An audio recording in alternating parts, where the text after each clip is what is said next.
my $40 rent reduction can be revoked at any time if it can be proven that I'm killing foreign nationals with drones, have lied profusely about spying on my fellow citizens via closed-circuit cell phones, have photographed myself shooting black citizens in the back, or have made obscene gestures and profits selling arms, legs, teeth, and genitals to warring factions in non-neighboring countries. Once again, in conclusion, what am I doing here?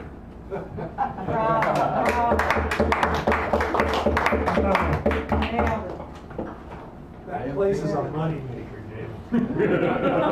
They got any other apartments in your building there? Oh, don't get me started. We could go on for this for an hour. We won't talk about the two seniors who came up to me afterwards and said, oh yeah, they changed administration a year ago and now they want to, oh, you owe us $520. Oh, you owe us $220. That's I mean, $2,200. However, at Strawberry Creek Lodge, where we are independent seniors who say, I think you got that wrong. No, that's incorrect. No, we don't tolerate elder abuse. Okay, Flight of Fancy. This was yesterday. Today, I saw my little munchkin grandson, and just enlivens me. Flight of Fancy. Following your bird. If I could far see, take to flight, free fall, finger, feathers, I'd hide among the pallid palm, heliconia, or heather, ride the currents, holding still, drinking rain to get my fill, soaring high above the hill in freezing heat hell weather. Puff my down, struck through town, unlike a craven crow, like a jay who blares and brays, raising a crest to show each raptor movement far espies, outsized talent, practiced eye, elongated tail, quick turn that plucks the covey neath the fern. Passerines grasp single stalk, sing of love and walk the walk, learn the sounds to pass the test, gather matter, build a nest. Find me dancing with the cranes, perhaps divide and meet again, and flip and jump, flap and jump, twist neck and head, upon your crown a spot of red. Within your pipes a French horn loop, for half a mile I hear you whoop. From pole to pole or tropic trope, where bluebirds perch find signs of hope. Flycatcher sallies through the air, returns with insect, same place where covey of quail, like scrub, shrub, chicken, dart where manzanita thickens, camouflage, they disappear. Cooing, mother brings chicks near. Brilliant colors, lengthy tail, Quetzal stuns us without fail. Bird of legend, mythic blaze, I lift my wings with words of praise. Woodpeckers begin each discussion, rapid fire, tap, percussion. At last, I shimmer hummingbirds. Some species' beaks have downward curve. Coquettes have tufts, screen back from eyes. 320 species fly. Those shoulder blades in backward flight rotate by day, asleep at night, drinking nectar, long-tongued you, world caught in each drop of dew. With speed and grace you slice the air. There is nothing you won't dare. Bravo!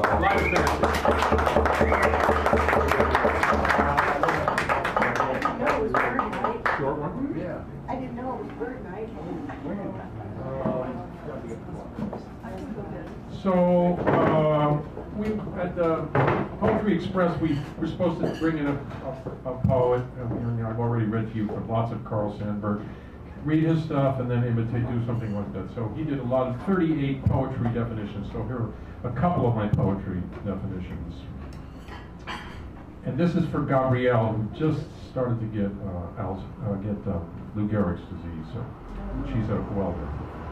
Poetry is an archangel welding your figure with a torch, making sure the instep is in step. Poetry is seeing 7 different colored maples around a New Hampshire lake in October. Poetry is getting the Steller's jay to hop within 3 feet of you by mimicking the jay itself as well as a California quail, a house finch, a mourning goat, a scrub jay, and a red-tailed hawk.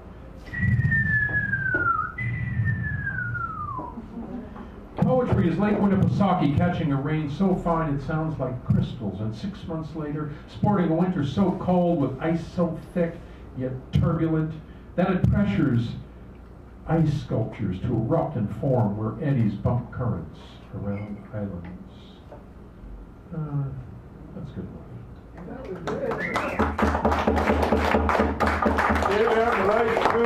Thank you. Molly Malone. Molly Malone. Bob Barker. Marlon Brando. Marlon Brando. Yeah. Bill Cullen? He's going to be late. Clara Sue, who is here. No, the other Clara Sue. Everybody's random. Oh, yeah. Oh, our feature is here right there. So, yeah, it's too late. You guys, Come easy go. that's what my mom said. Anyway.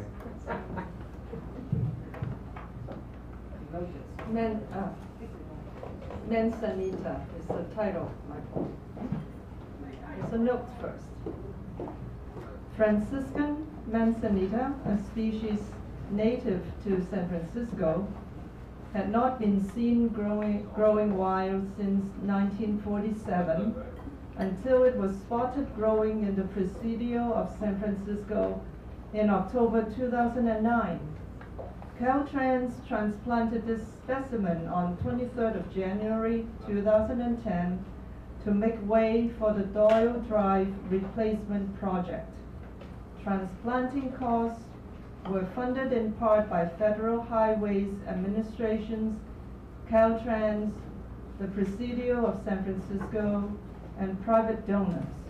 And I got this from Wikipedia. Manzanita. Manzanita, how naive of me to think we have finally changed.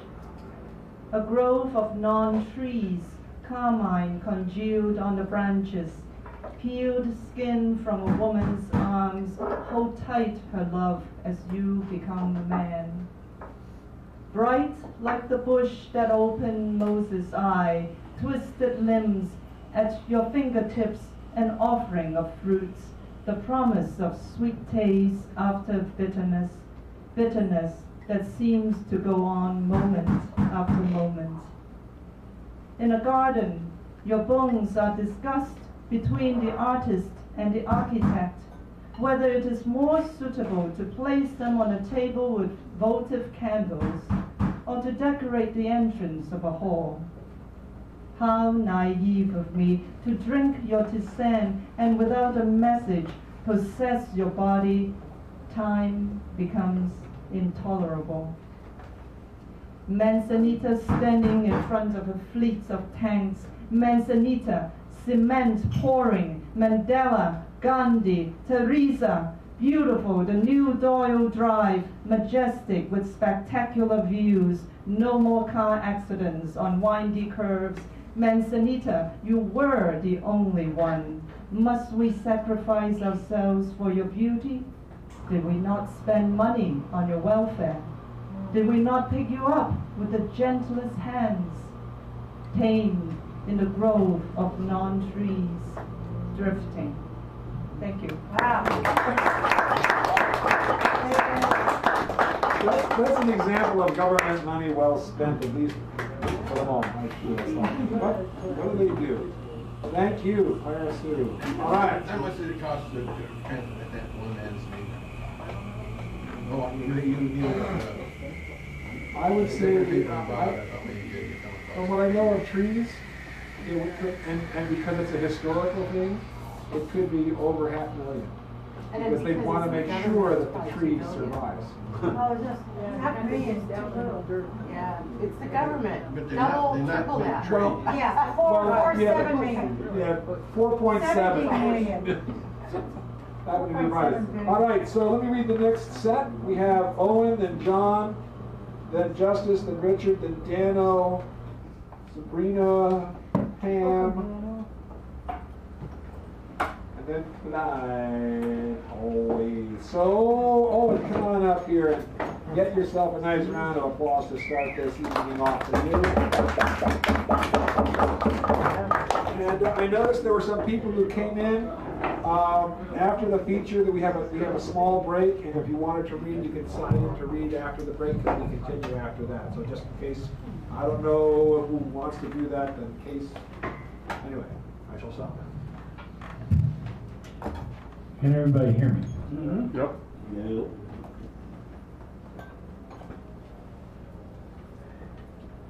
Top green. Humid, small specks of sunlight make the day different. Yes, it's different as Hiroshima and quiet atonement. Yes, our feelings for our feelings, and that's all. Our souls sigh for taste and the lingering taste and the lingering flames of the stolid solstice.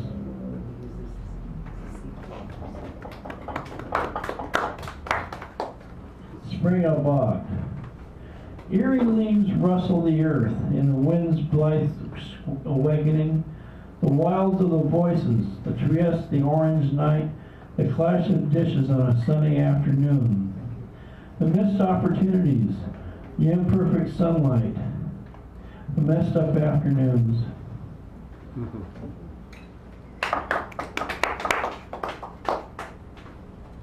Palms. Only the chatting midnight rain beats down from its sultry showers. It rates a unicorn upon its sultry towers. Chimes from its nocturne time and again, wetting its lips upon my eaves of pain. Its cold branches tell of the hours. Laughter and lust become ill, sours. The bleak covenant we call the sea. Gods and princesses all begat a newly-voiced goat-bearded boy. Odysseus set sail, we never sat along your passions and penance. Destroy the harp of plenty we pluck through the day standing, bid the sun adieu.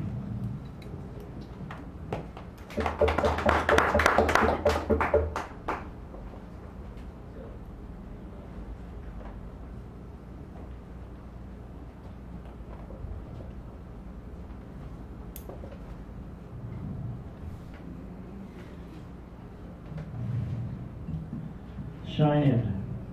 Kayla lusts things put on poor Monday's fist flames say gainsay. I hesitate to hesitate every way. May I say every day to every man's door, his poor cottage music more now less than, his spouting say his less than noble rages. May heaven know more than the score I keep. Heaven wrapped around a door full of candy and flowers. Mouse and moose knock about keen sound. Some sense know when I say house and home, house or home, question mark. Space and time, I worship in the dark.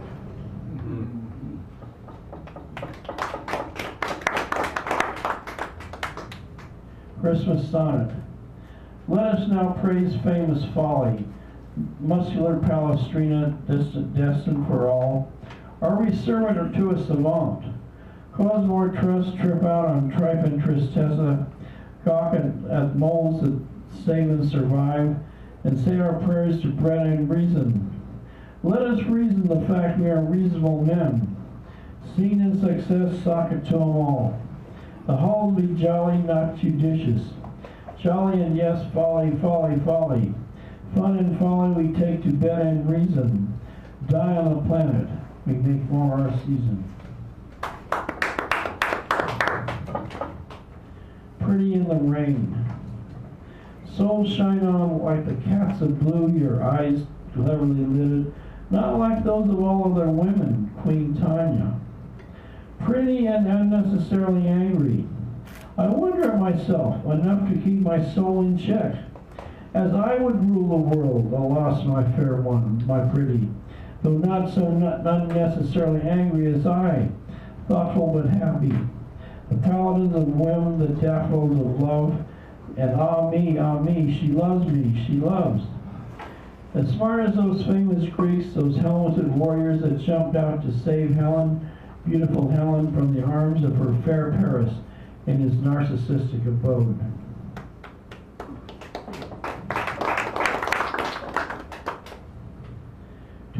artists, poets, painters, and the like. There is no such thing as a bad poem.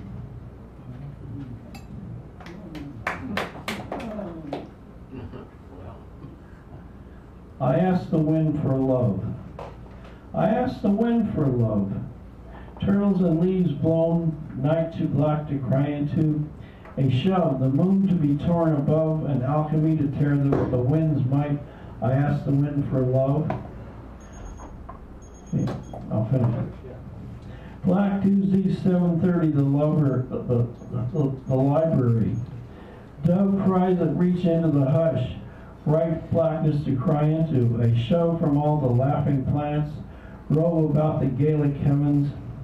As they sight the wind, I ask for love. Swimming like a stray fish, move like a mouse held in the light black I cry into a shove too many to make I find. Grove of blackness and bliss, fires ignite. I ask the wind for love, black, black, I cry into a shove. And thank you very much.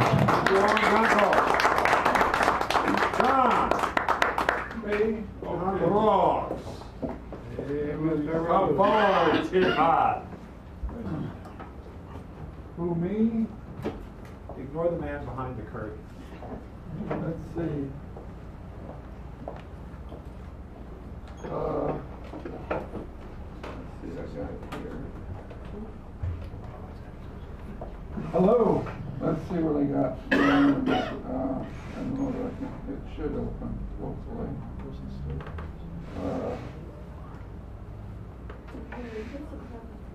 I don't know if it's going to open. I don't have it in there. Give me a second. Let's see if it opens.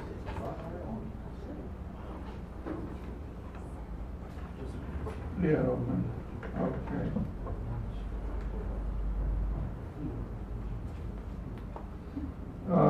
Let's see, what will I read? All these poems I submitted to a contest in the Tenderloin.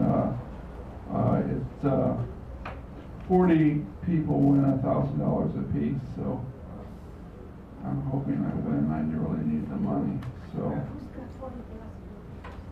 It's called wildflowers.org, and they're doing they got grants to give away gifts to artists who work or live in the Tenderloin. So yeah. And let's see. I guess I'll do this one. Let me just see. This isn't the original. This isn't the final version, so hopefully it'll work. It's a combination of 1, 2, 3, 4, 5, 6 short poems. Very short poems. Boaz's prison, or the unwholesome bread of Folsom. Wandering Jew, wrestling angels in dusty chaps. Dawn bugler, wheat from chaff. Bugler king, smoking bells. Kings and saints. The tie-dyed king dies. The Motown chain gang saints histrionically revived. Basil Rathbone says it's alive. Dead slaves. I wish Ruth was here. Sadly tossing and turning. Judges. I got a problem. Judges grovel. There's a mistake there. Ruth tossing barley in futility dies. Dreaming God whips and thrashes. A dream that you don't wake up from. Vain life, only secondary meaning. Drunken stupor, stop the harlot. I can't stop the bourgeoisie's incessant persistence. Only death unbonds wanton prisoners. Karl Marx makes unsaved slaves. Marx makes workers slaves of machines. Cloven machine monsters monetarily condescend. Speaking in tongues. Social lingo is dead, tongues removed. The gold was hidden secretly in unspoken babble. Cleopatra's lead eyes closed. Thank you. Thanks so much, John. All right. Justice? Yeah. Can you turn your camera off? It's off. Thank you. And then Richard and Dano and like. I got lucky and found an anthology called And Memoir. It's highly skilled and a real pleasure. It's a summer 2008 issue. And the piece I want to cover is the grand prize winner Fall 2007 contest by John Phillip called Jenny, After, Despite, Because. After she stepped onto the Health Club patio and commented, quote, "It's less windy out here." After I lowered the book and my eyes walked up long tan legs that wouldn't quit. After we talked for 30 minutes and then left to attend to things we had to do today.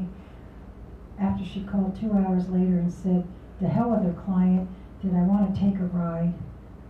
After we spent the rest of the day in Sonoma driving, waking, talking, after we sat outside the Kenwood restaurant surrounded by beautiful baby mountains that sloped into green, great acres.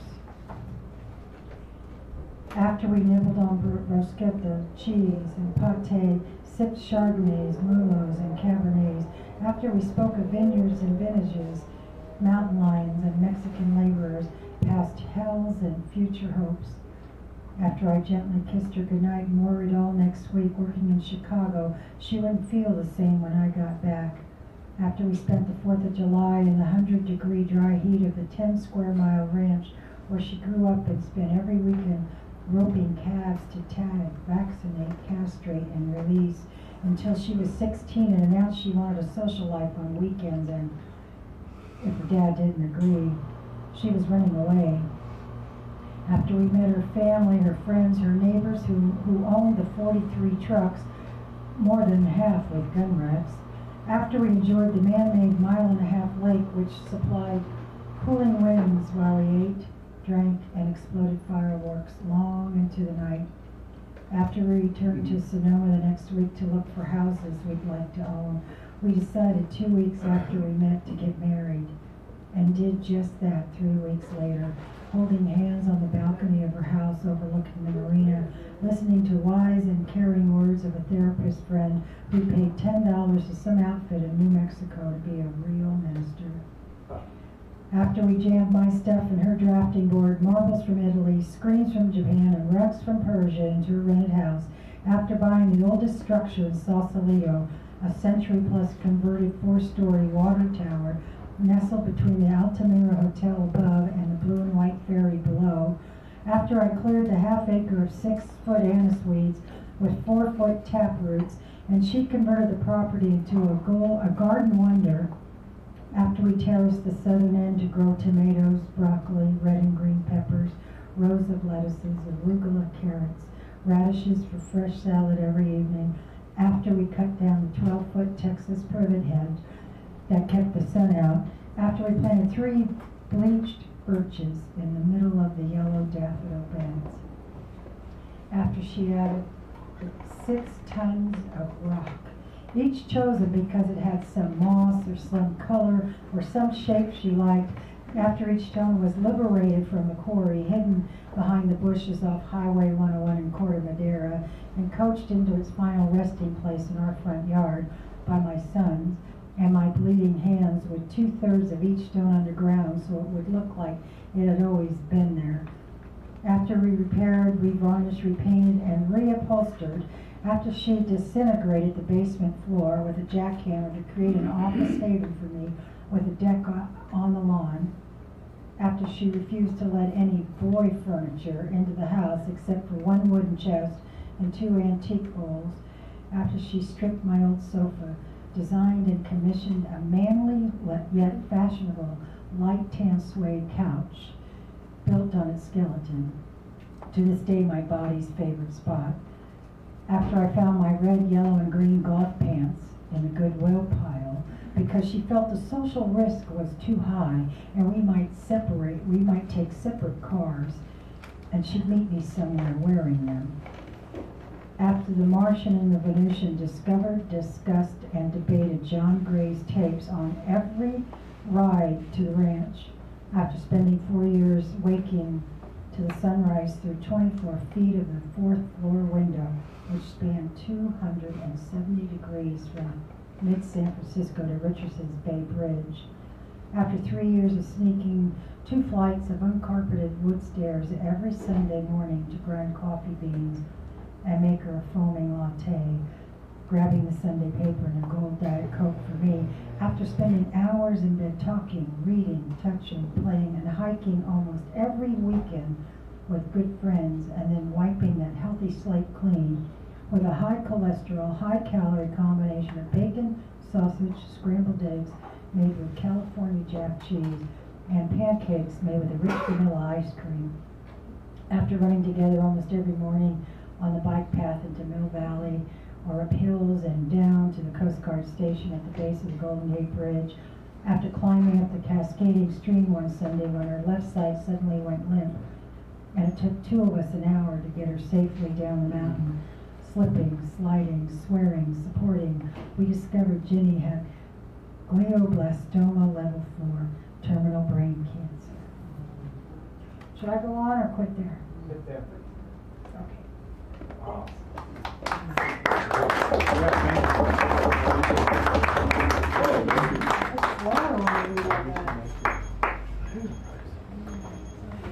All right, thank you, Justice. Again, that was a great review. Richard, then Dano, then Sabrina, then Pam, then Marcus Aurelius. Well, that's going to be smelly. Oh, he's been busy composing. Not anymore. Smell like quite a long time. All right, I have a couple of new ones, and I'll read the new one. So I'm going to open with a little humor here. What's all that noise about? What's all that noise about? All that carrying on out there? Screaming, loud drums, trees trumpet, or is that something else? People run from what? It sounds like someone shooting cars. It was later found out that the man thought if they shoot horses because they overpopulate, he needed to shoot cars because they were breeding out of control. He was one who remained. What I mean by remained is the rupture finally happened. It happened in my lifetime. The faithful have finally been taken away. The rupture is upon us. Hallelujah! Taken up to the sky God, and we both win. We have been freed. Oh, what joyous noise. Hallelujah, brothers! I love it. Working Righty-dighty. Night shines day. I get cloth. Time to shine dark night that brings day. Glide as all things flow through starry-eyed galaxies. Meet my love. She studies, participates what life offers from world, mind, body, soul. She has no reason to be forgiven. She does not see things as sins, but as learnings. If not learned, repeated. Tragic. She's ornamented with black diamonds that take away their radiance. When sun rises, the black of night remains with her. Stardust falls during the night into her air, winking at me as she circles. Mesmerize, draw me in. They wonder why I love snakes, representing male, female, transforming cultures. Lose ourselves in eyes, looking for that invitation to remain. One who binds you to the spell, transfixes, hypnotizes, enthralls as the outside worlds die. Mesmerize.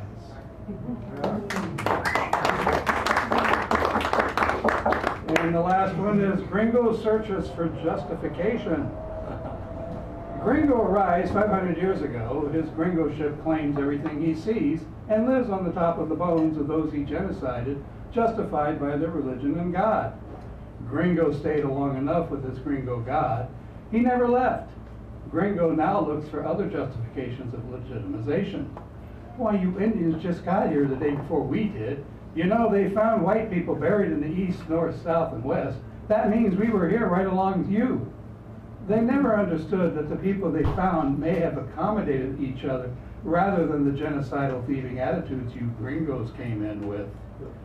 Gringo tells stories they tell themselves and tell everyone else those same stories, not based on fact, but the stories they tell themselves. This then becomes their jive, their truth. What you Indians were really wasteful. They ran buffalo off cliffs, wasting most of what they killed. More stories the Gringo tells himself. He knows how to read the signs at the archaeological sites. Just ask. Don't bother asking the Bison Nations the history. It's not written down or written by Gringo professors from the universities. It's just stories. Does the Gringo ever listen to himself?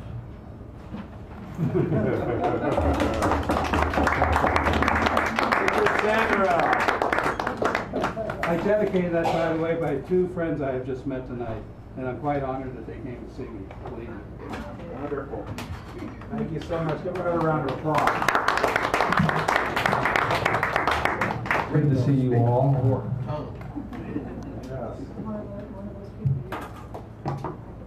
Hi, I'm Dan. I'm the host of this venerable venue. Hello, Dan. Hi, Dan. Hey, Dan. Hi, I'm Dan. I'm a poet. Hi, Dan. Okay. She's ahead of the game. All right. I usually say A, B, or C or some kind of thing, and she said B, so I went to B right away. There we go. How about that? So, there was an activist whose name was Melanie Schaus, and I had never heard of her until I read about her passing. And there are a few sentences in this very brief article which inspired me to write this. I do not quote her, and I have never found anything about her outside of this article nonetheless. This is called Angels Never Stop Singing. Angels never stop singing. You can hear them. Such joy never ends. Resplendent glory unbounded shines forth everywhere. You can see it in the eyes of a child. It brightly plays in each gleam of their joy. You can hear it through impassioned pleas made for those in need by those who know, to those who have, who will not give, cannot see, do not hear, and pretend only to care, mouthing whatever it takes to move the conversation along to something else, anything else. Angels are the gentle hands taking another's, the arm about a shoulder, the lips moving with a soothing whisper, the silent ears listening, taking in all the painful words without shying away. Angels are the lips moving with love and the breath murmuring whatever it takes, as long as it takes, to help a soul struggling within its withering flesh, struggling with desperation or degradation. Angels, cloud bright, sky blue light, as quiet as a feather in flight, keep to the love that is forever in concert, that is ever in the giving. And angels never stop singing.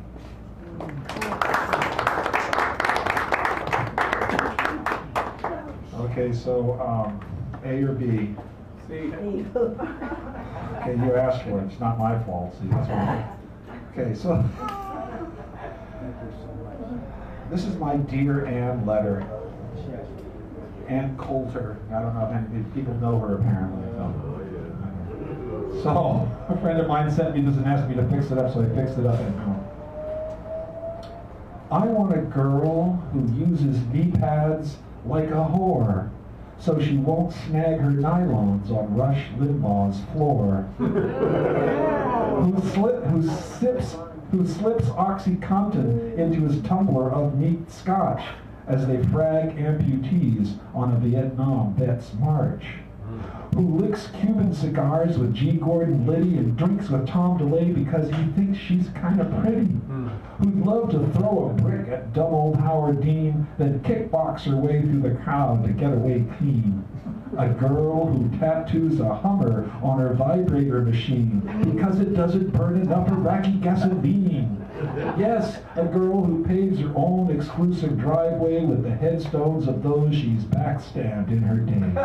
A girl who makes lampshades that take away your breath. From the fatty skin of liberals she's skinned alive to death. With a blowtorch tongue that etches her initials into hippies on the rack for hot and sexy thrills.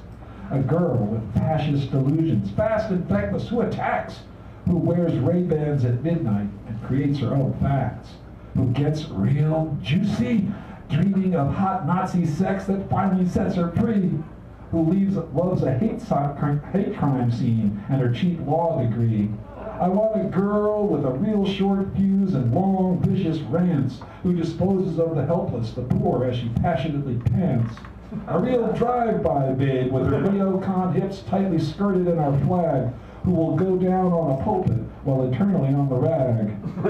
Yes, dear God, I want a girl with a voice as pure as cyanide gas. I should say Zyklon.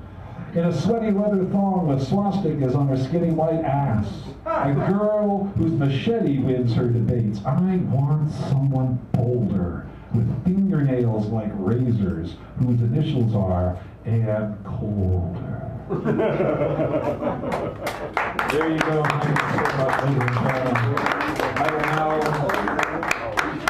with honor, I had a different poem, but I was making changes with it as I was sitting. I think I'm not going to read that, so I had to read something else. I hope you don't mind. All right. Oh, Sabrina Taylor. Now, she is a new person. I'm going to treat her like a new person, give her the pizzazz that we're known for. Ladies and gentlemen,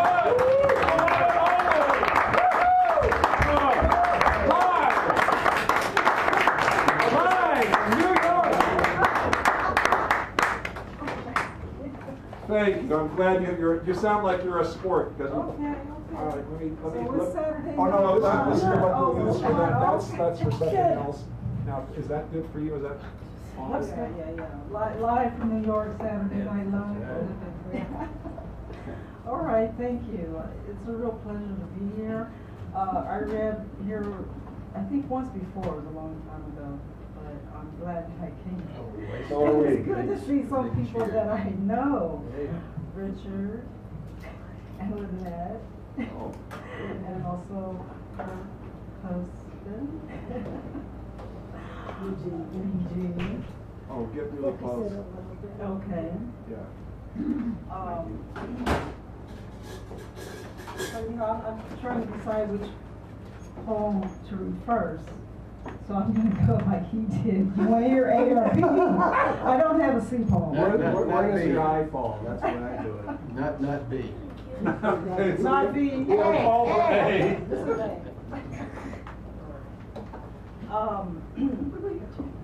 I'm going to read this poem because I think it's important to bring some awareness to people who may not know about this. Now, I wrote this poem some time ago. It's kind of like a work in progress. The title is called Horror Won't Come in a Dream. Horror won't come in the night. Horror will come in broad daylight. In the bright sunshine, when no one else is looking, unaware, slip into consciousness, the horror will arrive. Not dramatically as you're sipping tea. The horror rides on the softness of sunlight, shadows of darkness. Warmth from the sun is how the horror comes. You won't need any convincing or even magic. Horror is there. You met horror, greet it, and say so long. It doesn't matter if anyone else sees horror coming. Or does it matter? What outweighs the darkness? What outweighs the pain? If the innocent has no justice, if the innocent dies, death is the door of no return. Wake up! This is reality. Don't kill the innocent. Horror won't come in a dream.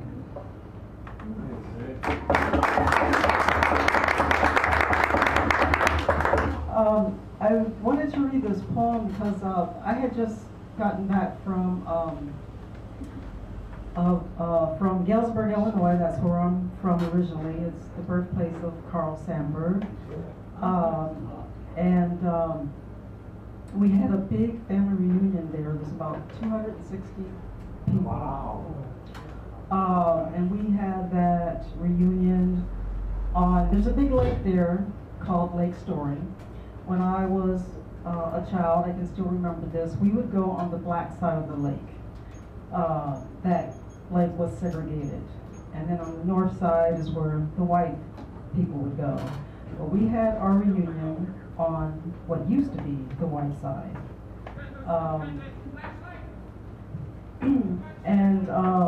The morning I was coming back, or returning back to San Francisco, I had read in the paper about a man who Oklahoma plans to execute if Governor Fallon does not grant him a 60-day reprieve.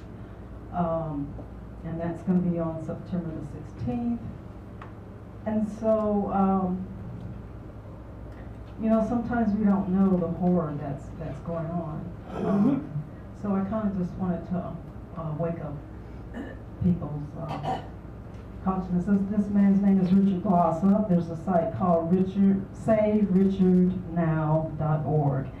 And I don't know if some of you might have seen on Dr. Phil's show, he talked about it. There's an actress, Susan Sheridan, who was in the movie of Dead Men Walking. Susan Sarandon. Yeah. And there's a couple of online petitions for it. Yes, there is. www.moveon.org. Yeah, and then /Richard Glossop. So I'm going to leave some flyers about him. Actually, put them here, and that way people will see them. And I'll read a short poem.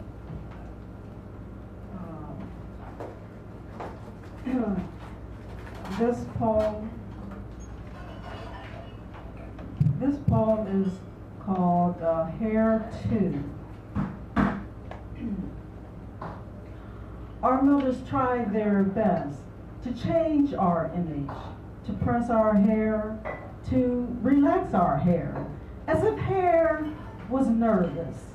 Hair would shout too loud. My mother's tongue I tried to cut with the knife of the tongue of children who didn't understand my fair skin, my dark skin, father's tongue, moon eyes. My hair cried, the one little curl society could not press or repress. My image refused to be oppressed. That one little curl stood out, shouted too loud, made waves, and for that one little curl I give my deepest appreciation. For I am alive today as I will be alive tomorrow, making waves.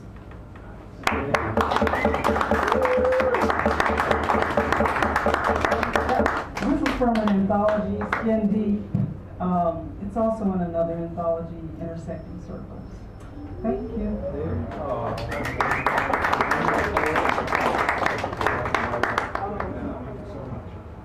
Give her another round, please. That was great. We got some really great readings tonight. I'm happy if you're happy. All right, let me just get my organized. Oh, Pam, is it? Is Pam Jones coming up here? No. I have to get my glasses. Oh, you have to get your glasses, is it? Because I'm old. No. I'm wise. Yes, there you go. Much better. Give her a round, please. This is Pam Jones, you know. Give us those allies. Those allies? Yeah, they're all red. I've been working all day. Okay. Thank you. Thank you, David. Anytime, Danny. Well, cheese and hamburgers. So I have to relate a little something. I told my father I was going to do a poetry reading. When I was young, my mother and my brother were late sleepers. They couldn't get up and jump up and do what they needed to do to go on a trip. So my father would come and get me out of bed to help him pack. And the way he would wake me is he would start reciting Paul Revere's Ride. So in the morning I'd be laying there sleeping and he would come and he would say, on the 18th of April in 75, hardly a man is still alive. And you know, I don't think my father ever knew the whole poem, but he got me out of bed that way.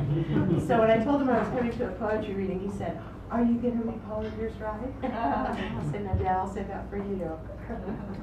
Good answer. So this has no title, and it's going to put you in a very silent mood before Clyde's feature, which will get you all optimistic. He edged silently up the stalk until he had reached the tender young leaves in the shade. His tender feelers cringed against the torturing wind, and he wondered if the food for his life could possibly be worth all the struggle. Slowly, he crept up to the leaf and held tightly to the branch that held him above the ground, the death that would come eventually in the end. And he ate and tasted the fruits of his labor and became full. He sat and watched the world go by with a quiet resistance. With a deserved sense of relax, he slid into his shell and he slept, only until the gnawing hunger told him that he must again look for nourishment. The same limb that he had slept on felt uncomfortably dangerous, and he crawled gingerly down until he came to the main branch. His antenna sought for new direction. He descended the treacherous plant until he found another leaf. Ah, not so tender, not so shaded, but undisputedly edible. He chewed with relish until the unrelenting wind swept a new gust in his direction, and he crept into his shell until the calm came. He was full now, he was fed now, not full, but fed. So he started down the stalk. His body molded to the slender lifeline. He met a friend and warned her of the dangers, but of course she had not the experience to be apprehensive or worried. They parted and she crept up to the tender young leaves in the shade. He reached the ground and rested for a while. The perilous journey was over. Now the old hardened leaves would serve to fill him and keep him alive. He saw the yellow leaf and headed steadily for it, and he felt it coming. It had not come from the falling, from the selfish indulgence. It had come from nowhere, and it was so sad. The understanding had come, but it was too late. His feelers shuddered and retracted, and he felt the shell close heavily on his liquid body. She felt the wind again and drew into her shell. It would stop soon. When it did, she crept down the stalk and met a friend. She tried to explain the dangers, but he didn't understand.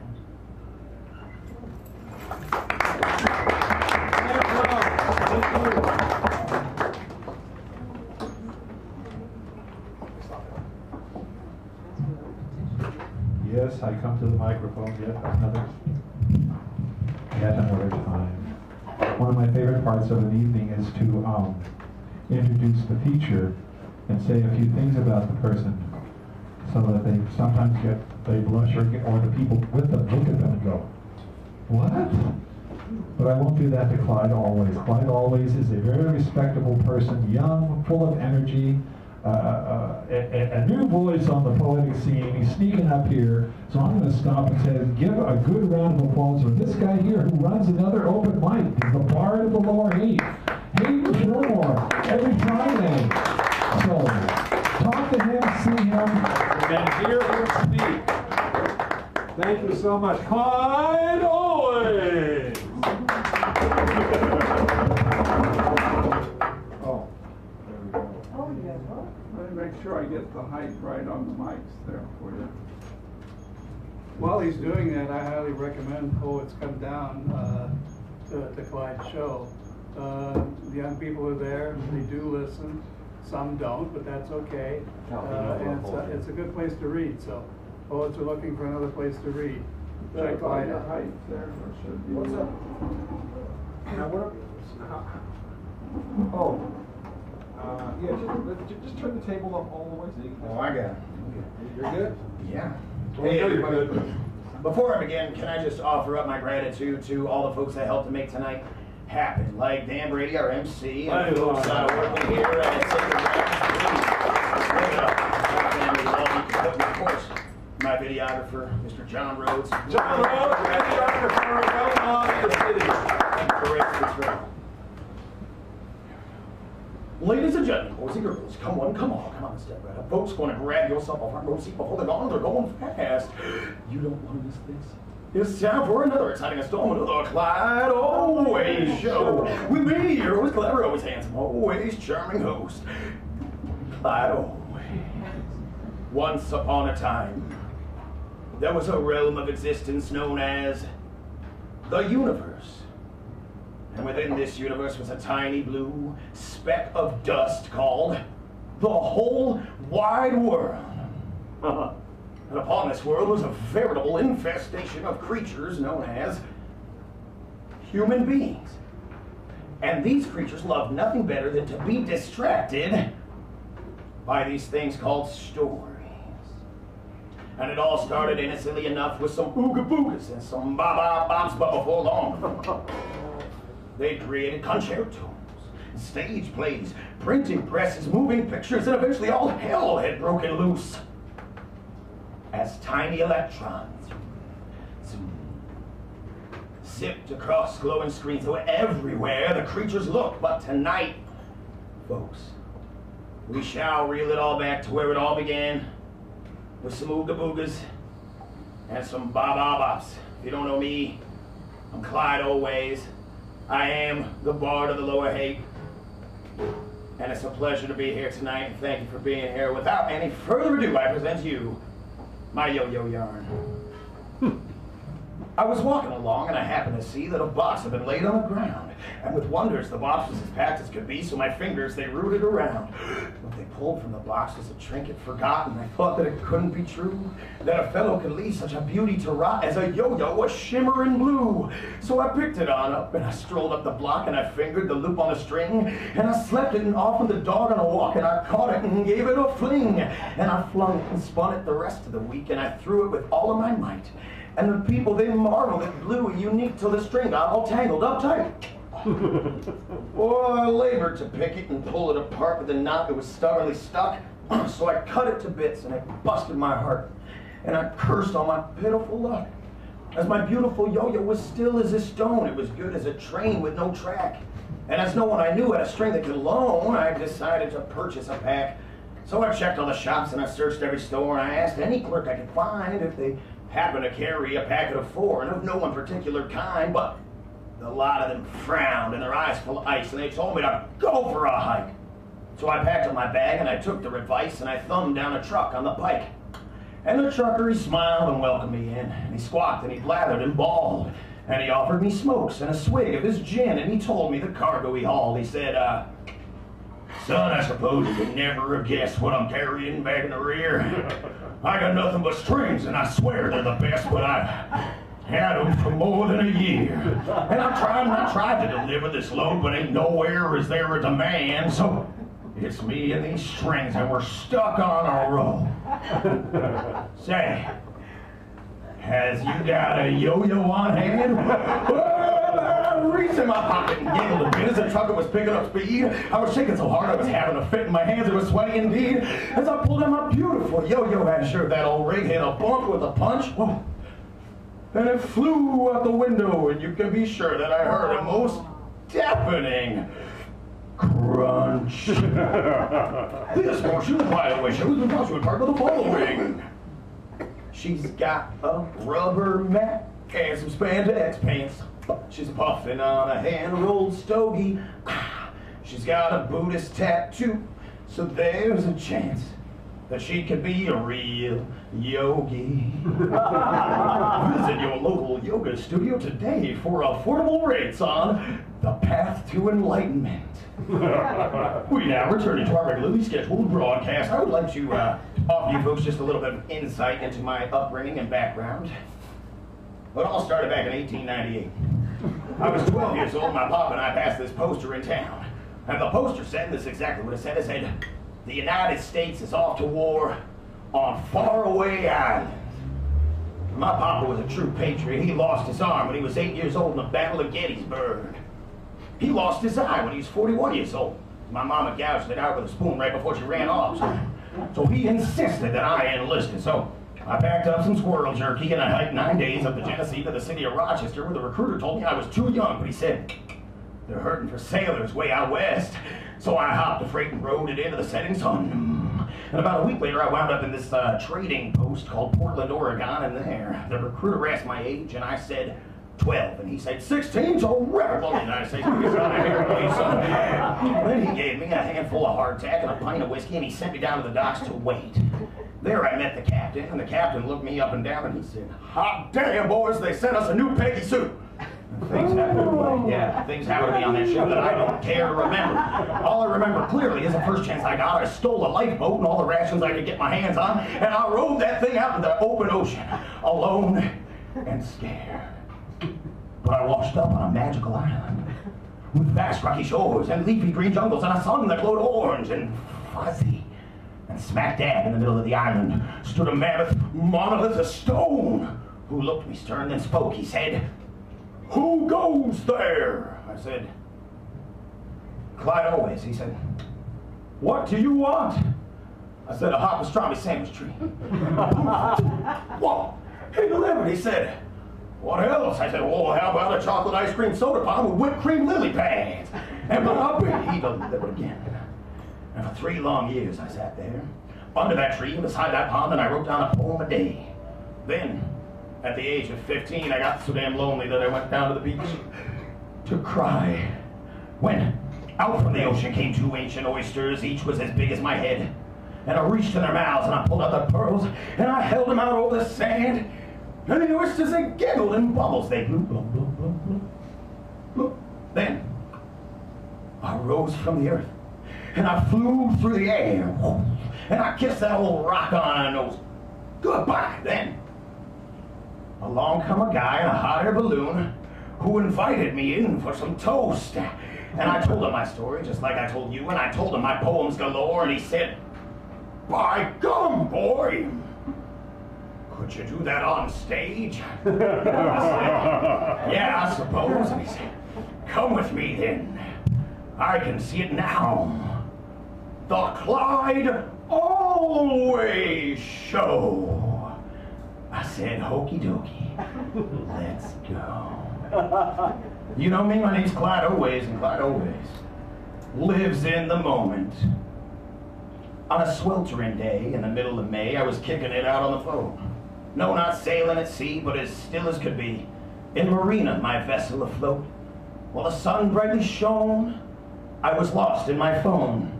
Just revising a message I wrote, but was busy my mind, so I set out to find a distraction to quiet and lull. So I clicked on a link and neglected to think of the waves as they wept on the hull, or above all my tweets with his triangle feet sound mocking and squawking old gull.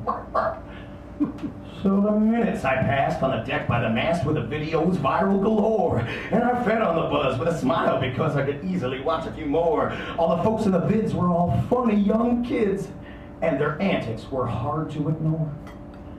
When some splashing I heard that I thought was a bird, it inspired my head to look up. Such a beautiful sight, and I jumped in delight, and I spilled what was left in my cup. What was paddling by, with a glint in his eye, was a slippery sea lion pup. Bang! To the railing I rose, and his whiskery nose, it was pointing at me like a spear. How I looked on amazed, as with pity he gazed, for he dove to the depths of the pier. Then it died, my device, but I found that quite nice, as my mind, it was finally clear. My name's Clyde Always, and Clyde Always does as he pleases. The door said pull, but like a bull I pushed it ever harder. Without a cringe I broke the hinge and made that door a martyr. It called with pep, boy, watch your step, but never did I listen. I cracked my head, and buckets bled. The top of my dome was missing. So dazed and bent, my way I went. A hand shone red and flashing. But street I crossed while traffic tossed their wheels, my back a-bashing. Though snapped my spine, my arms worked fine, so on I kept a-crawling. And as they walked, the people mocked at me, their brother fallen. Ha, ha, I laughed along, to know they're wrong, like sheep confined to borders, so with my pride, right there I died of disobeying orders. So anyway, back to my story. I'm sorry I got a little sidetracked there. Hold all the applause again. That's a modern day fable for you. But I digress. Back in 1911, I was 25 years old. I was the greatest vaudevillian the world had ever seen. I was part of a troupe that would tour from Akron to Tuscaloosa and back 5 times a year. What's more, yeah, I know. I was the headliner. I was the star of the show. Folks would flock from miles around to catch a glimpse of the great, the one and only Clyde Always. I was even offered a deal once to appear in a moving picture, but all of that came grinding to a halt when I met with my untimely demise. Here's what happened. The ventriloquist caught wise to the fact that I was stupid a sweetheart, so he put it. One Friday night, while he was supposed to be at temple and I was in a most indecent state, he snuck in the back of my caravan real quiet with his pistol cocked. And he crept up behind my back without me noticing, as I was a little preoccupied at the time, and he threw his voice to the other side of the room. He said, "Hey, get a load of this, funny man." And I whipped around quick as a flash, but there he was, with his finger on the trigger, and the barrel resting right between my eyes. He led me at gunpoint, bare as a jaybird, mind you, outside of the nearest tree where the strong man was waiting to hold my arms behind my back. And you know what the sadistic bastard did next? He knelt down, and he picked up off the ground his dirty, rotten, disgusting, termite-ridden old dummy, Manny McGillicuddy, and proceeded to bludgeon me to death with him. Of all the nerve, folks, of all the blunt objects he could have used, he knew I hated that puppet. That puppet was always stepping all over my lines. It was quite a slap in the face. And to be perfectly frank, it was more like 75 slaps in the face. Bam, bam, bam, bam. Not a pretty way to go. And I had a lot of unfinished business, of course, here on planet Earth. So what else could I do? I floated around as a ghost for 100 years. I watched a lot of funny stuff play out in the meantime, too. How about that Cold War? That little drama kept me on the edge of my seat. Anyway, it's about this time. 4 years ago now, I was passing through Oakland, as there's a lot of interesting people to haunt over there, when I happened to hear, through an open window, the faintest of whimpers. And always curious, I snuck in to see what all the fuss was about, and you know what I found? I found this guy. He was laid out, face down, in the carpet in the dark, crying to himself. I said, well, what's this? I went in right here through his left ear, and I had me look around. And you know what I found then? I found this sturdy, healthy body, save for the poor eyesight. Found a brain teeming with ideas and creativity, curiosity, and, well, best of all, folks, best of all, I found a heart. I found a great, big, soft, mushy, red heart boiling over with feelings and emotions and passion. And I cried out, "Eureka! The boy's got it all. He just needs a little something extra. He just needs a little oomph, a little pizzazz, a little confidence, a little charisma. Shucks. He just needs a little Clyde Always." And the rest is history yet to be written, folks, but just know this. The 21st century sure got no idea what just hit it. Hey, who's this? Oh, too kind of love me. Too bad I'm off the market. I'm a married man, ladies and gentlemen. I'd like to introduce to you my wife. Her name's Kaylee. And she's a ukulele. A friend of mine introduced me to Kaylee about a week ago, and I picked her up. And I've been banging her just like that ever since. Yeah, that's how she likes it, though. So don't give me a hard time. Anyway, call me an old-fashioned guy, but I decided I had to make an honest ukulele out of Kaylee. So I took her down to City Hall, and I said, and this is about exactly what I said, too. I said, I want to win this ukulele.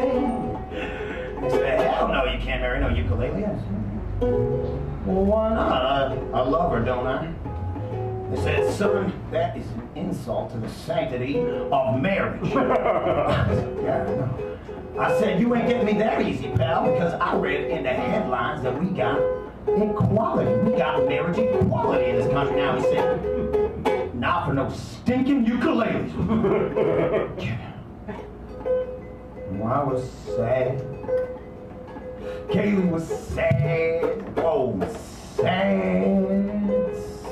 We were singing the blues, me and Kaylee. But I got to thinking about something my mama used to tell me whenever I get pissed off about something. She would say, this is exactly what she would say too. She would say, son, you just can't fight City Hall. And that gave me an idea. So I went down to the Shell station. I got me a big red plastic gallon of gasoline. I dug through the recycling bin. I got me some old t-shirts and a couple of big glass bottles, and I threw all that shit sitting on the steps of City Hall. And I threw down some books and matches, and I waited, and I waited, and I waited for a sucker to walk by, and a sucker came right on up, and he said, and this is exactly what he said. He said, can you spare any change? Yeah, bud. Clyde always got a fistful of nickels right here, and it's all yours, and all you gotta do for me is throw them mother talking cocktails up at the top of City Hall. He said, freeze, Buster, this is a sting. I'm with the FBI, you're coming with us. They put me in a van, they blindfolded me, they beat me with sticks, they put me on a plane to Cuba and locked me up at Guantanamo Bay, and they waterboarded me, they tortured me, they waterboarded me the whole time. They was tying me down. I was kicking, and I was screaming, and I was playing this ukulele. They said, hey son, that sounds kind of good. I said, blah, blah, blah, blah, blah. Blah, blah, blah, blah, blah, blah. They said, son, here's the thing, I don't really suppose you know how to play that ukulele. I said, blah, blah, blah. Then they turned the hose off and they said, you know what? It's almost as if that ukulele's got a mind of its own. And I said, that's what I've been trying to tell all you people this whole damn time. I said, all right, cool your jets, Clyde, always for you. You're gonna make an exception, bud. You can marry the ukulele. Oh, God, they put us on a plane. They flew us first class back to San Francisco, where all of our friends and family was waiting to witness our holy matrimony. And we stepped up to the podium, and just the piece, he said, Clyde Owens, do you take this ukulele to be your lawfully wedded wife? And I said, I do. And he said, Kaylee, do you take this bard to be your lawfully wedded husband? She said, ding, ding, ding, ding. I said, oh, that was beautiful, Kaylee. Oh, God. He said, all right, but I now pronounce you man and wife. You may kiss the ukulele.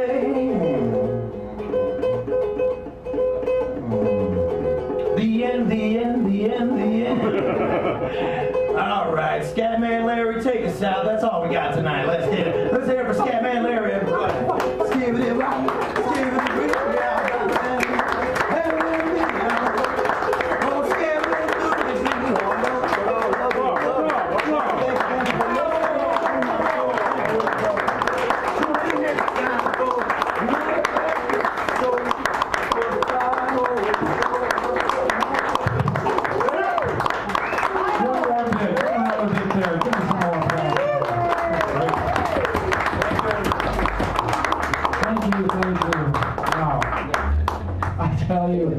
It's amazing where we go sometimes. So, along those lines, we're going to take a quick break, about 10 minutes. We have several poets coming up: Al Nightingale, Stephen Coppell, Jimmy Hammond, Greg Pond, and there might be a couple of others in there who haven't signed up yet. So, talk, have a good time, reflect, response, and be yourselves. We'll be back in about 10.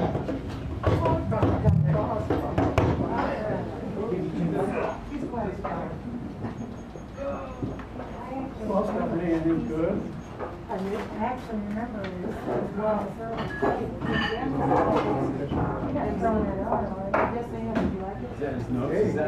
Thank you so much. Good read. Good.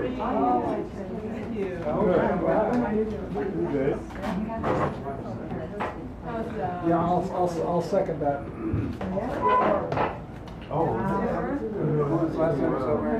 Hey, my name is Max. I'm a friend of Max. And a couple of days ago, they gave me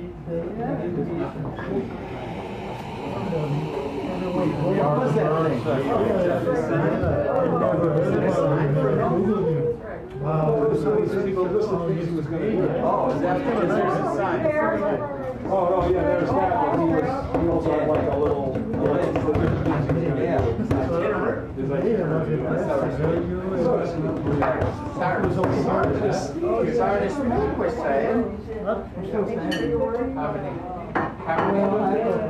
How many stories did he have there? Go around just for you.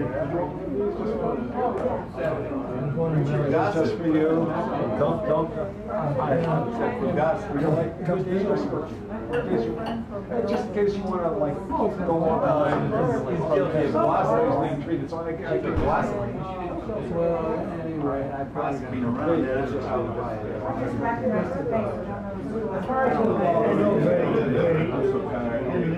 I'm an artist myself. Thank you. Born in Belgium a few months ago, I read an article about the colonization. Nicely done, Joseph. I don't think so. Thank you. It reads faster than it does on the mic. I thought it was good by then. So it's halfway through.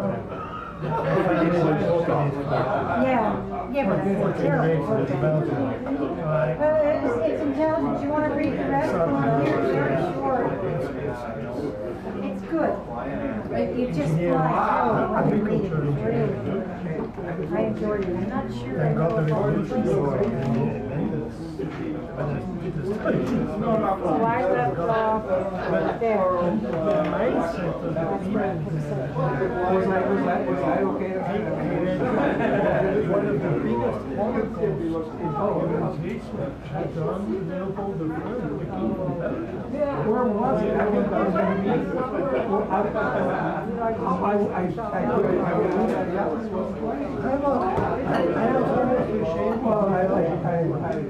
I think I was going to meet. Oh, don't give us these excuses. For the rubber, no? Well, you know, it's going to be out of the media. Oh, yeah, you should. I'm going to buy it. And everything was going on in the States too. I had a good reaction. Yeah, right. You're from New York, eh? You're from New York. I got a 15-minute session lined up. I'm going to read. Oh, no, we get 15 minutes of you? Yeah. I just want to get the applause and No, really say. I'm going to get my tongue out going. You have a minute? No, I got nothing. It's a regular. Yeah. No, he's irregular. I'm irregular. I heard about the never entered. I'm reading your book. We have always book about. I know that the laureate, Chuck.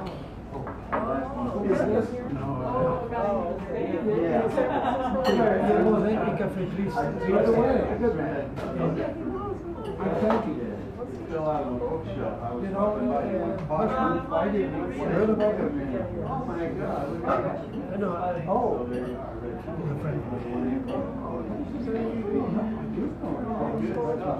I don't have time.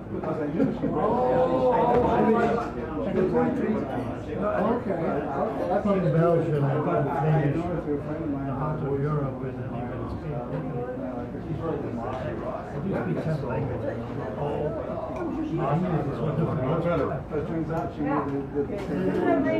It's difficult for me to get deep on these things, especially the poetry, and music. So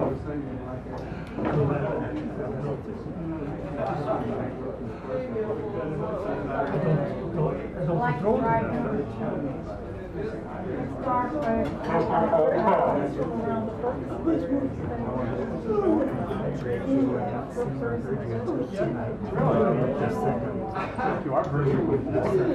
No, I go with that.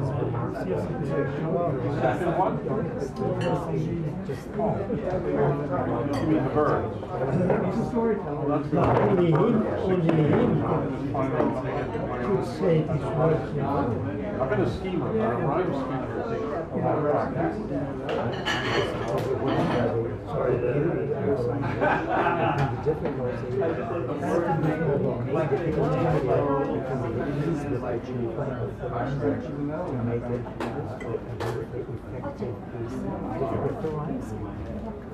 Yeah. I'm arguing that somewhere in poetry express. I don't remember your name. I don't remember your face. Not here. I've never read it.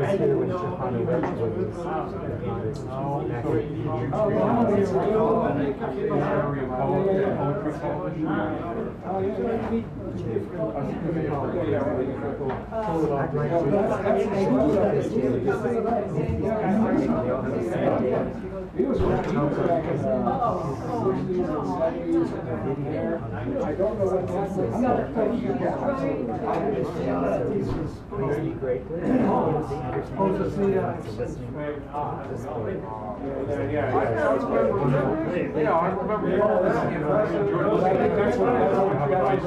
I think I saw that. I was at a music meets poetry show. Yeah, probably signed up. I think 10 days. I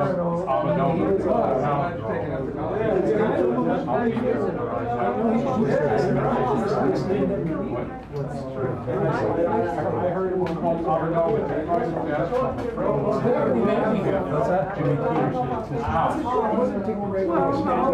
has a lot of performances with everybody else. So he's like a brilliant performance. Someone gave him a copy of the book. Oh, I've read that. Yeah, that was a great book. And there's about, so you know, become different.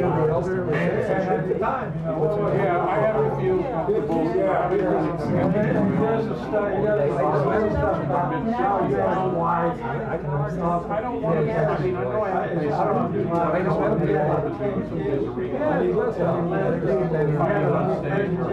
I've seen him before. Well, I started talking to him. It's so sad what's happening everywhere. I said, in the park up the hall.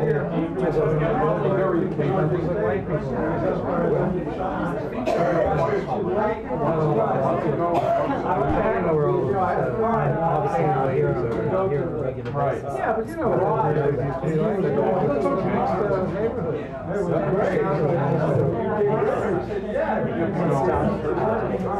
And over in Dolores Park, they made it all right to shake your hand. I do enjoy your work as well.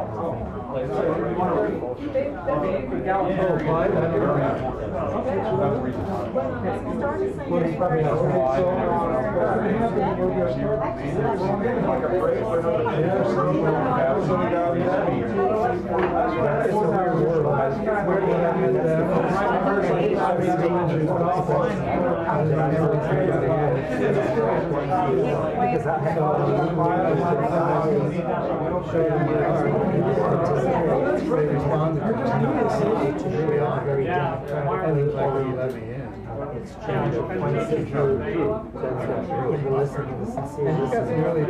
He's a storyteller. And I said, well, you get that sense of sensitivity. So, you know, about storycorps.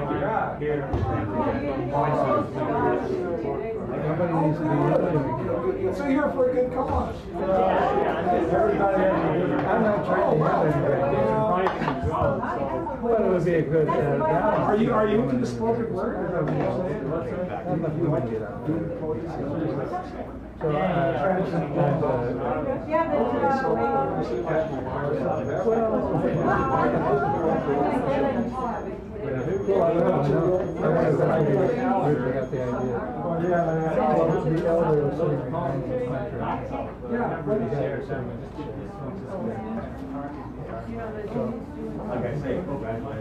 So so he's from that area. Okay, what I'll do is, put your name.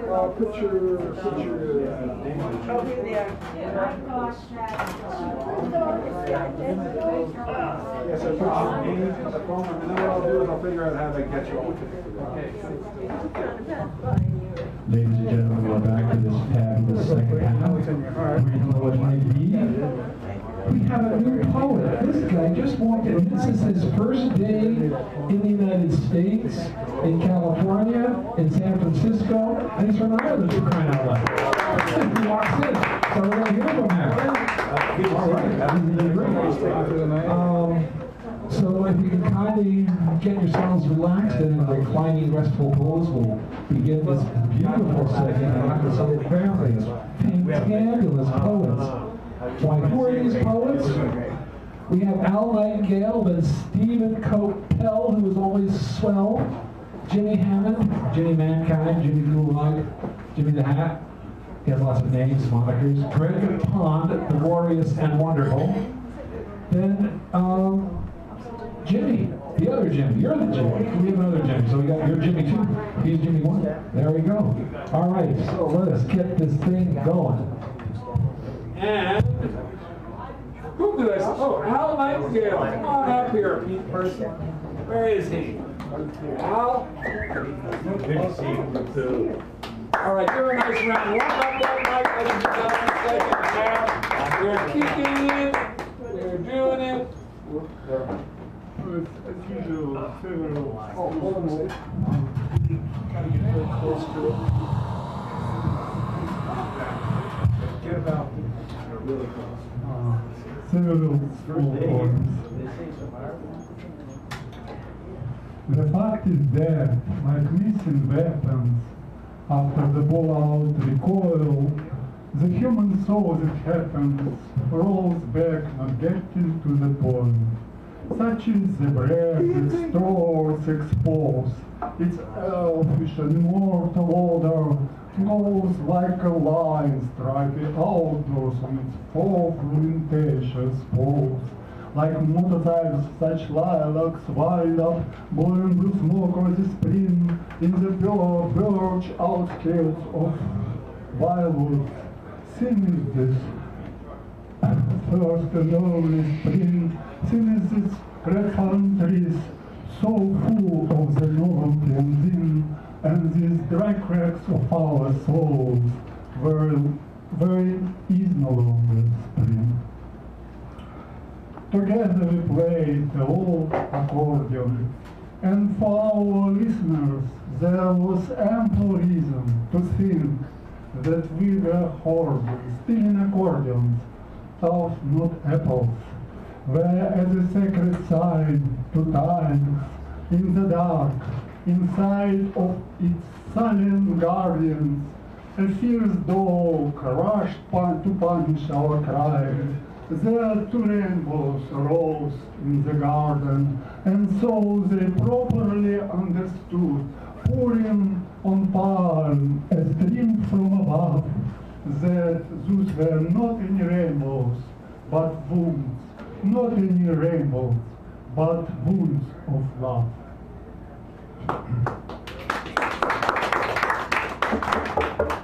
How cute mushrooms that we pick up. Each of them is timid like we are, screwing off its gramophone's pickup and discovering the polar star. Yes, we like this earth, so gentle, urban, never satisfied and proud, quiet, sitting in this vague and smoky turban in the middle of the square vibe. Whose life you will touch in your smooth, dim and semi-dead apartment where elephants are running on the roof, echoing the cavatina play. Someone wrote words over me in such manner as if wind glass blowers blow, making magic through the window sash, or else through the lilac pile of snow. Inside every man a beast is locked, others' lives are lenses. Yes, it's true, to observe the lilac, which is black, like in the chromatic zoo. You are smoky, dim and surly, like in winter, a snowing night, well known to those who roam. And I, afraid to look outside the window, not of someone else's now, and not your home. For quite a while I knew you are below. I know you are below, and no duty on the bench right here. Your narrowed eyelids, pinched with cold, they're all blackened with ink, your dark and lonely tear, and it appears that you can pull the bell and fringing with the after sounds authors you heard them next to the wall, and what the hell will ask to introduce you to the hostess.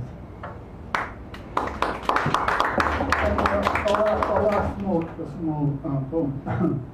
Now in her rape old age, your wife, all of a sudden, behind the corner, fell deeply, fatally in love with the spy pipes notorious owner. During this time, on the poop age, in the small apartment where you lived, you seemed to sail against the wind. That does it. There is no salvation. But always our highs and lows play out like that on life's arena. A tug is tied around the rose. It looks to us like a subpoena. Thank you. Al Nightingale. All right. It's his first night here. First day in the United States. Mr. Stephen Copel, who is swell, as I like to say, and he tells me not to say that, so of course I say it often and loud. Would you adjust the microphone down, good sir? Yes, I would, Stephen.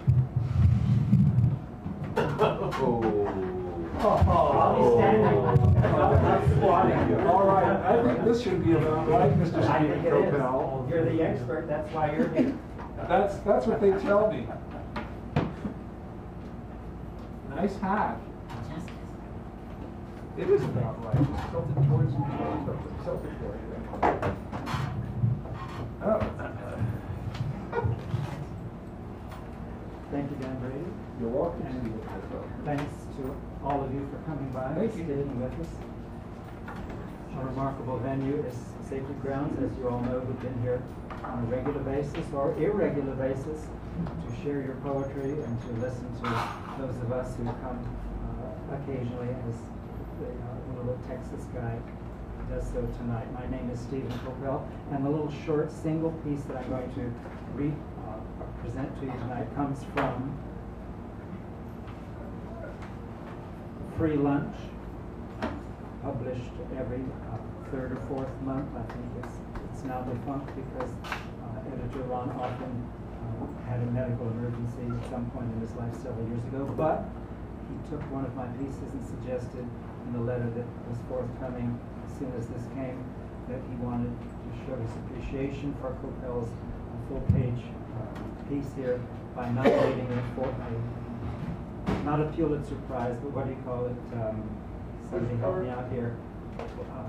Pushcart nomination. Oh, yeah. Did It's a come. pushcart. A pushcart. Nobel. Yes. You've seen them in Yes. rural parts of Ignore Canada, me, ignore me. rural parts of Wisconsin especially, Oh, and yeah, certainly yeah, yeah. rural parts of Texas, where this particular little story poem had its first exploration with what's called the language. So this is called Exasperated. And is that the Yes, that will be honest. I tried to repress it, but my mom told me never to repress things like that, Annie, because your head will blow up. Attention getting.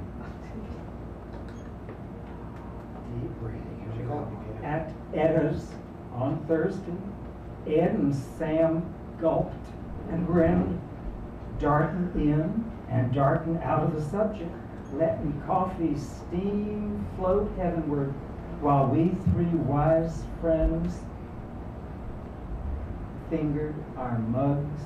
Of course, on Friday, when Billy Joe and Tully bit on the same subject, muttering real low, as if they disbelieved their own words, I nodded in the direction of that mini Christmas tree atop the pie rack, asking loudly, so even Etta, going out, got an earful.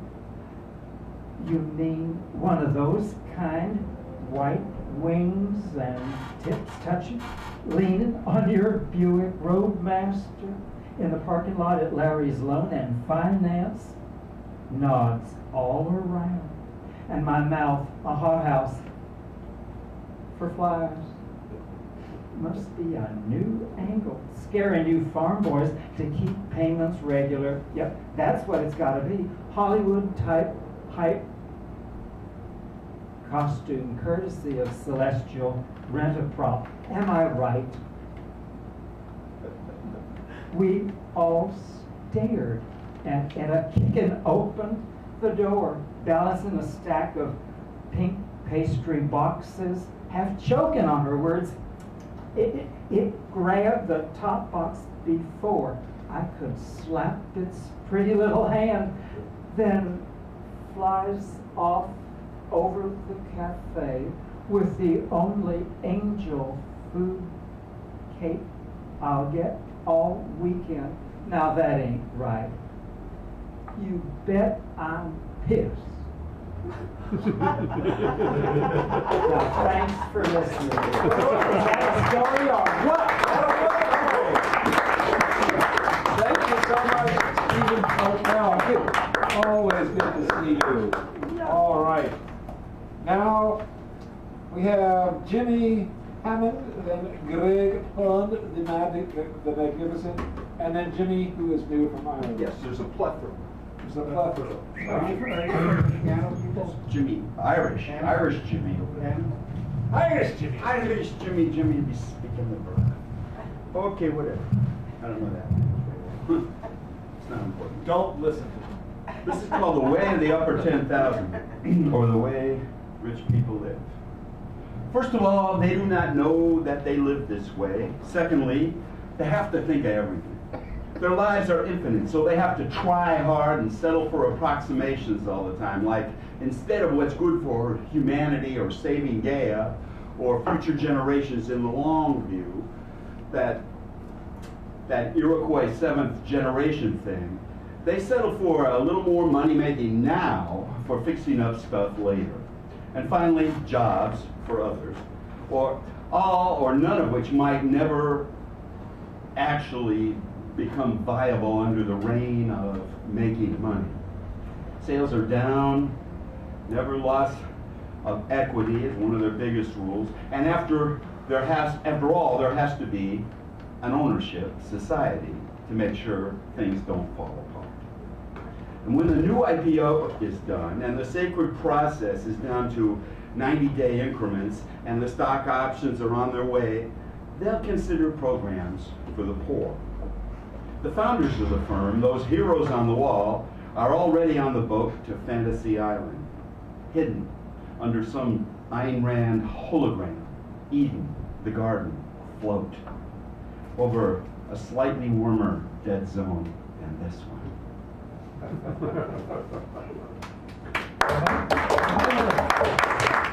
It's called Modern American Haikus, and it's emanating from an excerpt from a letter I received from a former VC friend of mine not too long ago. He suffers from Agent Orange dementia, don't we all? Agent Orange is now called Roundup Ready. Yeah. And I have left the words pretty much the way he wrote them. Dear Jimmy, I'd like to thank my mom for not reading this. She dead by bomb. And I want to thank President Johnson, Nixon, and Henry Takei for hating me, and the neocon capitalist junta mother of all political parties for lying and caterwailing too much. So me write modern Yankee dog haiku in first place. You go Nazi. This modern American style. Haiku coming, make wise, stupid Nazi. Wrong live, Pochina. Example. Backyard Buddha. Oh joy, what fortune. Backyard Buddha, smell flower. Be happy, no smoke. Green tea. Highest branches droop. Softly, fingers snoop and pull. Reprise, healthy goal. Our first kissing alone in tea bushes. Your beauty, my love, lost amidst the grinding work. Our sweaty kisses. Oh yes, Jimmy, you should see. Picking tea. Maiden gently falls between verdant scented rows. His lips spread her rose. No title on these ones. Agrarian Hamlet, generations try, find love, threat to capital. Me see her running, see her back is flaming red, future wife burning, picture on TV, move to El Rey. Our body lies still, capital roll over us, fetal, we fall, charred. Rice need, peaceful land, bomb crater drain, planted field. Carp eat mosquitoes. Carp choke on self, runoff kill oxygen. No rice, no carp, just carrot.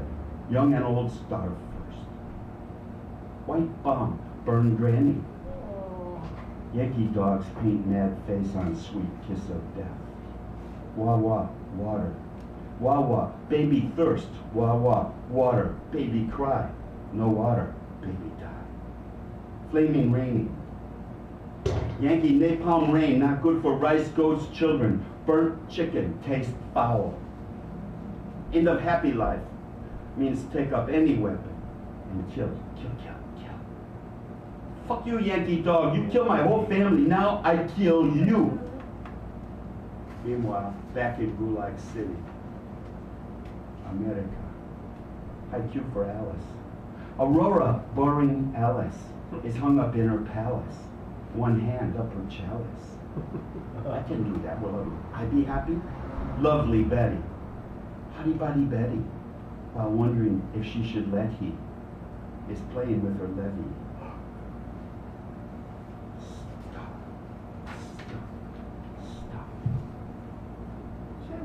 Stop. Jimmy, Jimmy, Jimmy, Jimmy, Jimmy,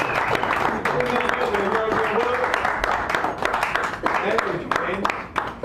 And now before the other Jimmy, we have the estimable Brother Greg Kahn coming before you here.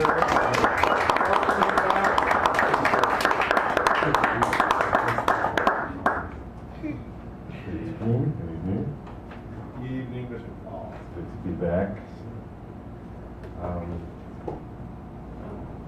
An old one and a new one. The old one, Alley Katz Levin. We talked about ourselves, about reasons, about whys. We did not touch. We could not touch. We saw ourselves in a cycle without rhythm, but part of a black capacity. In the morning, the cats cry, a bittersweet child cry, if you're there to listen. In the early morning, the cats cry and mingle before you can turn to your lover, and you can hear them if you're not too tired to listen. The morning was tender for two black bodies immersed in a love cycle. We still couldn't quite feel the touch of interlocking fingers or gentle areas of concern, even though we displaced our chains. In the morning, the cats cry, a bittersweet child cry, if you care to listen.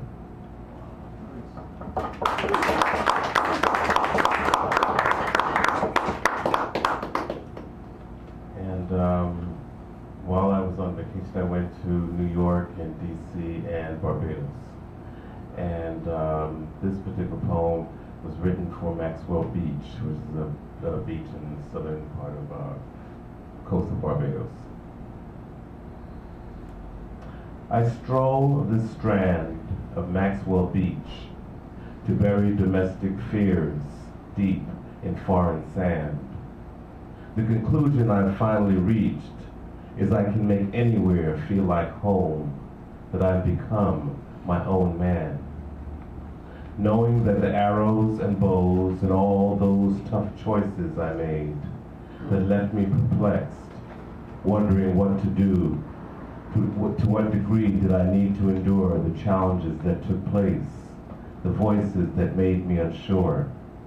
To think I thought I even had the nerve to feel I deserved anything more than to suffer the disgrace, the judgments and doubts behind my back or face to face that forced me to constantly test the strength of my resolve and question the depth of my faith.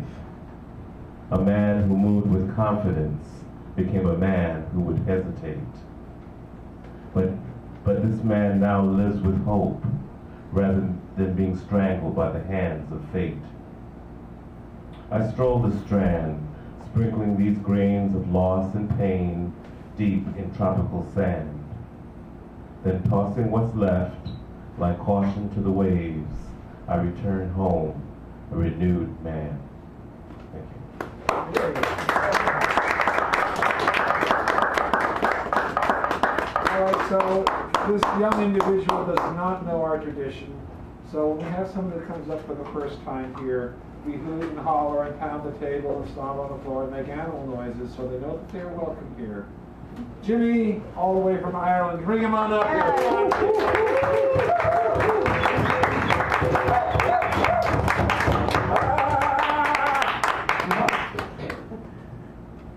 1, 2.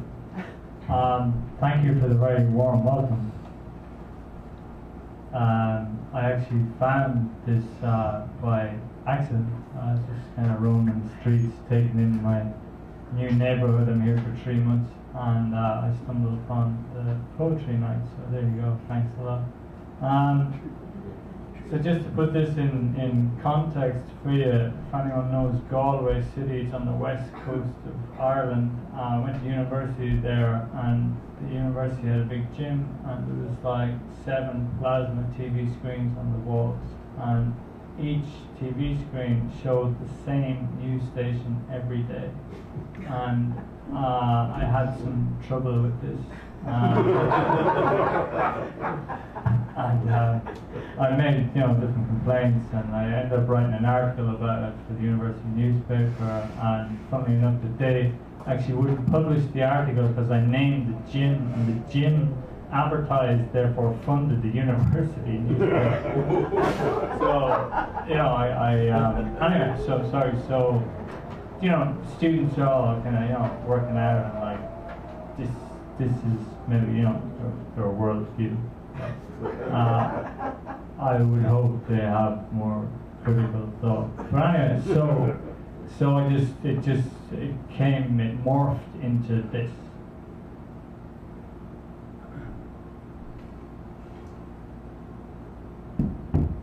Too much news is demoralizing. Why can't we be left in peace?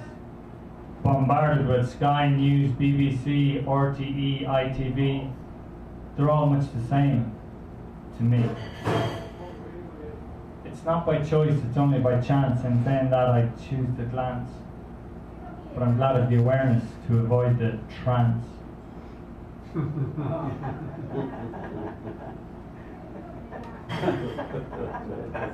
It's only news, they say. What's your problem? Don't look away.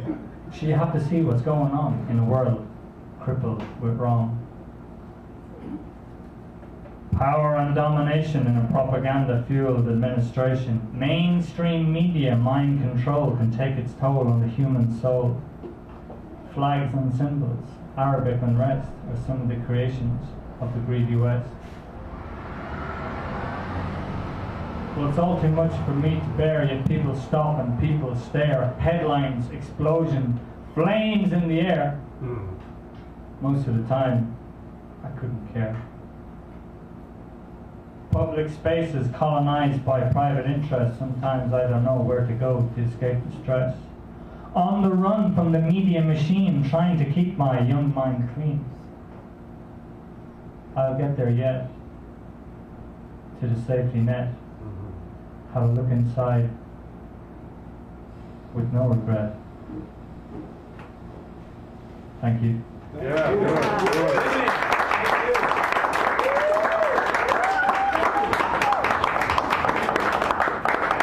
Thank you all so much. I'm going to do the final activity of the evening, which is to give away the door prizes. And if you were a reader, you signed up on a numbered list, and there's a number next to your name. And these cards have numbers on them. So this person is going to shuffle them slightly so that my cheating will be undone, as it were. I'm not in there. I don't win the prize. So you lost 2 out of 3. You lost Keynote and the minor? Yeah. Boy. The noise, the very noise. The very noise of these people. I'm not surprised about that one. Neither am I, to be honest. Okay, that's a good show. No, I get accused of I got a shoulder money. I just know money. All right. So just in case you've forgotten them, I'm going to reacquaint you with these various things. Our ancestors by Italo Calvino. Le Petit Prince. This is the Little Prince in French. Amsterdam quality from 2012. This was before the world ended. Garrett Murphy, who sometimes is here, wasn't here tonight, but this is his book, Legend of Miss Dragonheal. He's read from it here before. It's a good book. Cost 15 bucks. Yeah. And then Strange Business by Ariel Askew. Askew is the real name. A-S-K-E. It's a word. That's the name. That's her name. And then if you're going to be here next week, you can be the keynote or the mini, which we didn't have this evening. And these are just flyers here to be had by all. And in case you want to sign and get emails, you can. So, a drum roll, please. Thank you so much. Clyde Always, you're the winner of the evening. The first winner of the evening was the teacher. He is here. He probably wants a flyer. Yeah. The flyer? A flyer, right? This is Garrett Murphy's book? Yeah, it's Garrett Murphy's book. Very good. Okay, good job. Good, you like it. It's a story. All right, next drummer, please. All right, Jimmy Hammond. Oh my God. No, Jimmy Hammond, not my God. Are you going to take one of those? Yeah, I'll take many. Okay. Oh, no, not again. Yeah. Not again. Yeah, I know, but it's going to be longer. Not him. Oh my God. I'm going to go maxi. Oh, God. Justice is not here, right? She left. Yes, you left. Pamela Jones. Oh. Pamela Jones, you are a winner. One of these fine prizes. You I picked can't the read French. Well, That's why you're going to get it. you know, C'est the thing dommage. about that book is to find the English version, and then you can read it. I'm going to go askew. Askew. She takes Yeah. askew. Ha! That book will lead Greg Pond. Oh, I'm so happy to see Greg. Good. Greg, I'm happy for you. You're a man after my own heart. You make my heart so grow. We're happy. That is in French. You can see it's annotated, so someone was trying to figure out how to do their. Is it in French? It is. Oh. Oh. Amsterdam It coordinate. comes from Amsterdam. That comes from Italo Calvino, who comes from his parents. Okay. I should learn French. Mr. Stephen Covell. Spanish. Stop in the name of love. I didn't fill out anything. Yes. Yes, well, you saw automatic. your name was next to a number. It's The number very was inexpensive. one. It's $20. For $20 you can have any. Hey, right here. No, I'd rather, you know. $10. $10 here. You can have his hat too. You can take it to him. And $5.